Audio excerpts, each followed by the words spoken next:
जम्मू कश्मीर के पुलवामा में पुलिस और सेना का संयुक्त ऑपरेशन जारी है। दोनों तरफ से भारी गोलीबारी जारी है। पुलिस और सेना के इस एक्शन में कई आतंकियों के फंसे होने की खबरें भी सामने आ रही हैं। दक्षिण कश्मीर के फ्रासीपोरा और मुर्रन में आतंकियों के साथ मुठभेड़ हो रही है। जम्मू कश्मीर पुलिस और सेना ने एंट्री और एग्जिट पॉइंट बंद कर दिए। इस दौरान पुलिस और सेना ने तलाशी अभियान भी शुरू कर दिया है। टैक्सी ड्राइवर पर हुए हमले के बाद दक्षिण कश्मीर में ये पहला ऑपरेशन है जिसमें सेना और पुलिस संयुक्त ऑपरेशन शुरू कर चुके हैं। घेराबंदी और तलाशी अभियान के दौरान आतंकवादियों ने गोलीबारी की। पुलवामा जिले के फ्रासीपोरा और मुर्रन में ये मुठभेड़ चल रही है। इस दौरान सर्च ऑपरेशन भी चल रहा है। मौके पर और भी सुरक्षा बलों को बुलाया गया है। Bureau report, Republic Bharat.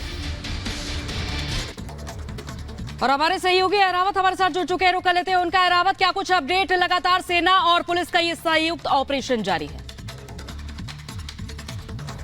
जी हाँ, सुरक्षा बलों को कल रात सूचना मिली थी पुलवामा के मुर्रन एरिया में कुछ आतंकियों की मौजूदगी है। उसके बाद पूरी एरिया को कोऑर्डिनेट सर्च ऑपरेशन में लिया गया था। सुबह के 5:55 पर पहली गोलीबारी जो है शुरू हुई, जो 15 मिनट तक लगातार चलती रही। इस मुठभेड़ में अभी तक ये अपडेट मिल पा रहा है कि लगातार वहां पर कुछ अलग अलग तबादला जो गोलियों का है वो चलता रहा। और अभी ये इनपुट मिल पा रहा है कि कॉम्बिंग ऑपरेशंस इस वक्त सुरक्षा बलों ने वहां पे शुरू कर दिया गया है। हालांकि जो ऑपरेशन स्पॉट है, जो कि एक रेजिडेंशियल हाउस में कुछ आतंकियों की मौजूदगी थी, जहां पर ये स्पॉट है वहां पर भी कॉम्बिंग ऑपरेशन शुरू कर दिया गया है और ड्रोन से पूरे एरिया पर सर्वेलेंस की जा रही है। Jammu and Kashmir police special operation group इस ऑपरेशन में अभी लगी हुई है। इसके साथ इंडियन आर्मी की स्पेशल फोर्सेस को भी बुलाया गया है, जो कि इस ऑपरेशन में अभी जा रहे हैं। हालांकि अभी सुबह का समय है और लगातार हम देख रहे हैं किस तरह से पूरी जितने भी एंट्री और एग्जिट पॉइंट्स है उनको सुरक्षा बलों ने कंप्लीटली सील कर दिया गया है। इससे पहले अगर हम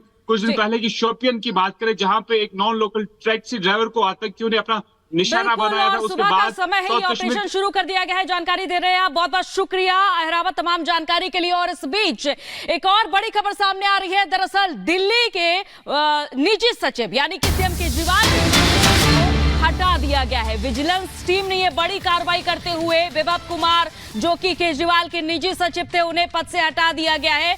क्योंकि आपको बताते चले कि 8 अप्रैल को ही विभव कुमार से ईडी ने घंटों पूछताछ की थी और उसके बाद उनकी जो नियुक्ति थी उसको अवैध बताया गया और उन्हें पद से अब हटा दिया गया है। लगातार ये भी देखा जा रहा है आम आदमी पार्टी के तमाम जो बड़े वरिष्ठ नेता हैं, जो कारोबारी, जो आम आदमी पार्टी के संपर्क में रहे, और अब निजी सचिव विभव कुमार भी जांच के दायरे में जब आए तो उन्हें विजिलेंस टीम ने बड़ी कार्रवाई करते हुए निजी सचिव पद से हटा दिया है। बिल्कुल, और सीधे ग्राउंड जीरो से अखिलेश हमारे सहयोगी हमारे साथ जुड़ गए हैं, उनके पास जाना चाहेंगे। अखिलेश, देखिए एक के बाद एक कई झटके अरविंद केजरीवाल को लगातार मिल रहे हैं। अब उनके निजी सचिव को भी हटा दिया गया है। बिल्कुल, एलजी की तरफ से ये नोटिफिकेशन जारी हुआ है, क्योंकि जब विजिलेंस टीम ने इस मामले की जांच की कि क्या वो एलिजिबिलिटी पूरी करते हैं विभव कुमार या नहीं करते हैं, तो उसमें बहुत सी खामियां पाई गई और इसकी रिपोर्ट दी गई एलजी को। इसके बाद एलजी ऑफिस ने ये कार्रवाई की है। लेकिन हम आपको बता दें कि विभव कुमार अरविंद केजरीवाल के साथ तब से काम कर रहे थे जब अरविंद केजरीवाल दिल्ली में आरटीआई एक्टिविस्ट हुआ करते थे, उनके साथ काम किया करते थे। लेकिन इसका मतलब ये नहीं है कि उस योग्यता को भले वो न पूरी करते हों, लेकिन अब मुख्यमंत्री बनने के बाद भी विभव कुमार को निजी सचिव के रूप में अपॉइंट कर दिया जाए। इस शराब घोटाला मामले में आप देखिए 2 बार ईडी पूछताछ कर चुकी है। दिल्ली जल घोटाला मामले में उनके घर पे छापा पड़ चुका है। सारी चीजें उनसे पूछताछ 2-2, 3-3 बार हो चुकी है। तो ऐसे में ये सारी कड़ियों को जब जोड़ने की बात जब आ रही है, बड़े नेता और बड़े जो इस मामले में शराब घोटाला मामले की बात करें तो इसमें बड़े जो व्यवसायी हैं या बड़े नेता हैं, उनकी भूमिका आप देखिए। अखिलेश, बड़ी जानकारी आप दे रहे हैं, आपके पास वापस लौटेंगे। इसी बीच एक और बड़ी खबर अपने दर्शकों को बता दें। अरविंद केजरीवाल का हेल्थ बुलेटिन जारी किया गया है। तिहाड़ प्रशासन की तरफ से 11 दिन में 1 किलो वजन बढ़ा है, जबकि आम आदमी पार्टी कह रही थी कि वजन 4 किलो कम हुआ है। बड़ी खबर आपको बता रहे हैं, केजरीवाल का हेल्थ बुलेटिन जारी किया गया है। तिहाड़ प्रशासन ने यह बुलेटिन जारी किया है क्योंकि आम आदमी पार्टी लगातार अरविंद केजरीवाल की हेल्थ को लेकर बोल रही थी, कम होने का आरोप लगा रही थी, वजन कम होने का। 4 किलो वजन कम हुआ है, ये आम आदमी पार्टी की तरफ से कहा जा रहा था, लेकिन हेल्थ बुलेटिन जारी किया गया है तिहाड़ प्रशासन की तरफ से, जिसमें बताया गया है कि 11 दिन में अरविंद केजरीवाल का 1 किलो वजन बढ़ा है। ये बड़ी खबर आपको बता रहे हैं। देखिए किस तरीके से एक के बाद एक झटके जो हैं अरविंद केजरीवाल को लग रहे हैं।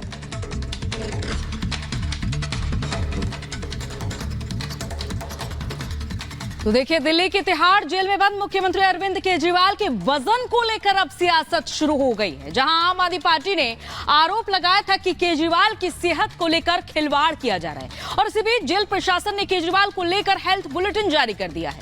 ये खास रिपोर्ट देखिए।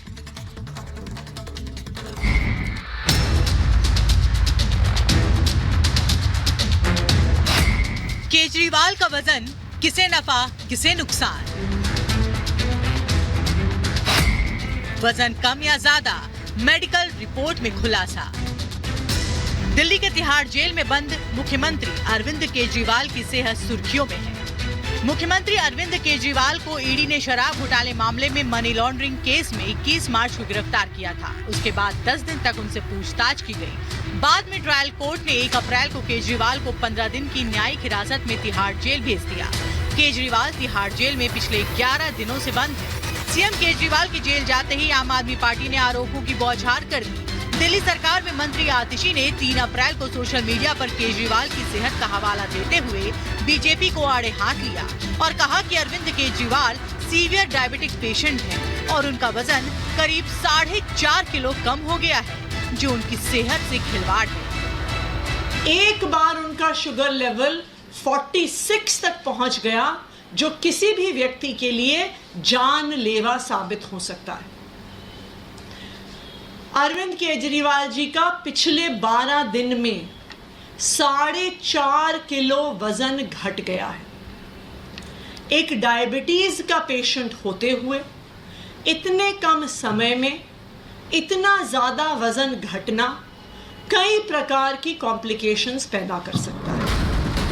केजरीवाल की सेहत को लेकर चल रही सियासत को विराम देते हुए तिहाड़ जेल ने अरविंद केजरीवाल का हेल्थ बुलेटिन जारी किया, जिसमें साफ हो गया कि केजरीवाल का वजन कम नहीं हुआ बल्कि 1 किलो बढ़ गया है। मेडिकल रिपोर्ट की माने तो 1 अप्रैल को केजरीवाल का वजन 65 किलो था, जो अब 66 किलोग्राम हो गया है।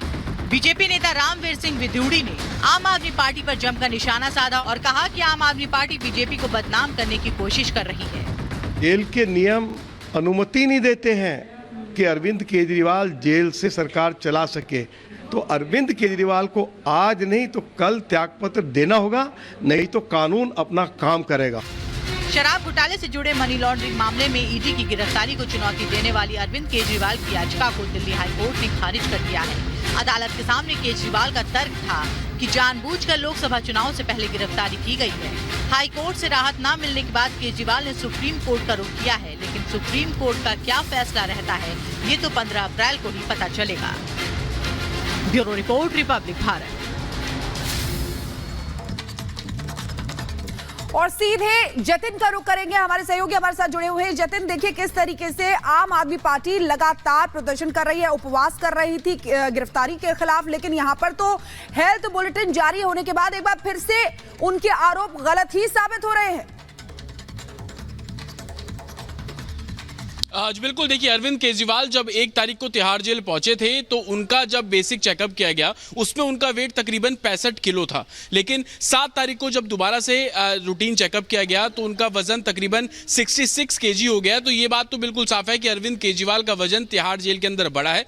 आम आदमी पार्टी जो इस तरीके के आरोप लगा रही थी कि अरविंद केजरीवाल का वजन तकरीबन 4.5 किलो कम हुआ है, तो कहीं ना कहीं तिहाड़ प्रशासन ने जो हेल्थ बुलेटिन जारी किया उसमें इस बात की पुष्टि बिल्कुल नहीं होती है। साथ ही आपको बता दें कि अरविंद केजरीवाल शुगर पेशेंट है। इस तरीके के भी आम आदमी पार्टी द्वारा आरोप लगाए गए कि अरविंद केजरीवाल का शुगर लेवल 40 तक पहुंच गया, लेकिन 1 तारीख से लेकर आज 11 तारीख हो चुकी है और 10 तारीख तक का जो हेल्थ बुलेटिन तिहाड़ जेल ने सामने रखा उसमें यह बात बिल्कुल साफ है कि वजन तो बढ़ा ही है, लेकिन बाकी जो पैरामीटर्स हैं, चाहे वो शुगर के हो या बीपी के हो, अरविंद केजरीवाल बिल्कुल हेल्दी हैं। जेल में उनको किसी भी तरीके की परेशानी नहीं है। तिहाड़ एडमिनिस्ट्रेशन का साफ तौर पर कहना है कि कोर्ट से जो जो चीजें बोली गई थी एडमिनिस्ट्रेशन को देने के लिए वो सब कुछ दिया जा रहा है। रोज उनका बेसिक जो हेल्थ चेकअप है तिहाड़ जेल के अंदर सुबह भी किया जाता है और शाम को भी किया जाता है। हालांकि वो शुगर पेशेंट है, घर का खाना उनको दिया जा रहा है, जो टेबल कुर्सी उन्होंने मांगी थी अपने सेल के लिए वो भी उन्हें प्रोवाइड करवाई जा रही है। तो जिस तरीके के एलिगेशन अरविंद केजरीवाल की हेल्थ को लेकर आम आदमी पार्टी लगातार लगा रही थी, कहीं ना कहीं तिहाड़ प्रशासन का यह हेल्थ बुलेटिन उन सभी आरोपों को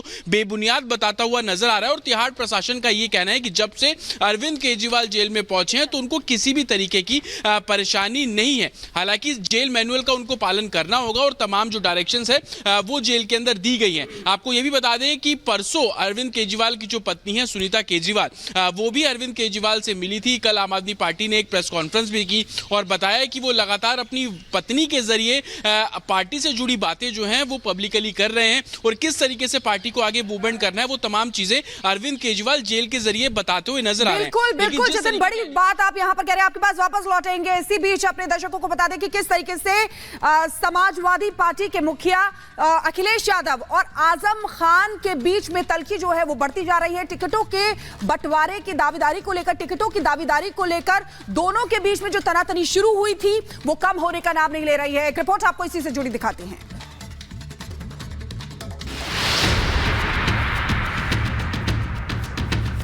अखिलेश आजम में टकराव, 2 सीटों पर मचा कोहराव।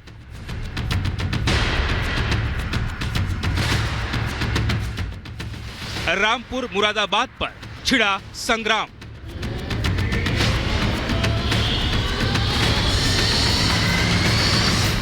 रामपुर में समाजवादी पार्टी का मनमुटाव अब खुलकर सामने आने लगा है। दिल्ली की मस्जिद के इमाम मोहिबुल्लाह खान के टिकट को लेकर आजम खान और अखिलेश में तनातनी जारी है। दरअसल रामपुर आजम खान का गढ़ माना जाता है। आजम खान इस वक्त जेल में है। ऐसे में आजम खान अपने किसी चहेते के लिए टिकट चाहते थे। सपा की तरफ से मोहिबुल्लाह को टिकट देना आजम खान को रास नहीं आ रहा है। रामपुर में आजम खान का खेमा मोहिबुल्लाह खान को बाहरी बताकर विरोध भी कर रहा है, लेकिन मोहिबुल्लाह खान का कहना है कि उनका घर रामपुर में है और वो दिल्ली में पढ़ने और काम करने गए थे। देखिए, मैं तो कोई चुनौती मान ही नहीं रहा हूँ, इसलिए कि हिंदू मुस्लिम सिख ईसाई सारे के सारे घर पे भी आ रहे हैं। ये तो जब लोगों को मालूम हो रहा है कि रामपुर में ही पैदा हुए हैं, रजानगर में, और पढ़ने के लिए बाहर गए थे और फिर वहीं कुछ खिदमत करने लगे। घर तो मेरा आज भी रामपुर में है, रामपुर के अलावा कहीं घर ही नहीं। रामपुर के साथ ही मुरादाबाद में भी टिकटों को लेकर जिस तरह मारामारी चल रही है उसे लेकर बीजेपी ने भी चुटकी ली है। कहा, समाजवादी पार्टी में चल रही तोड़फोड़ पार्टी को खत्म कर रही है। समाजवादी पार्टी के भीतर भारी अंतर्द्वंद है, उठापटक है। टिकटों को लेकर के जो खींचतान हुई है उसका खामियाजा भुगतना पड़ेगा। जिस तरह से आजम खान का प्रभाव और आजम खान के प्रभाव को ना मानना आज तमाम प्रकार के समर्थकों के बीच में तनातनी है।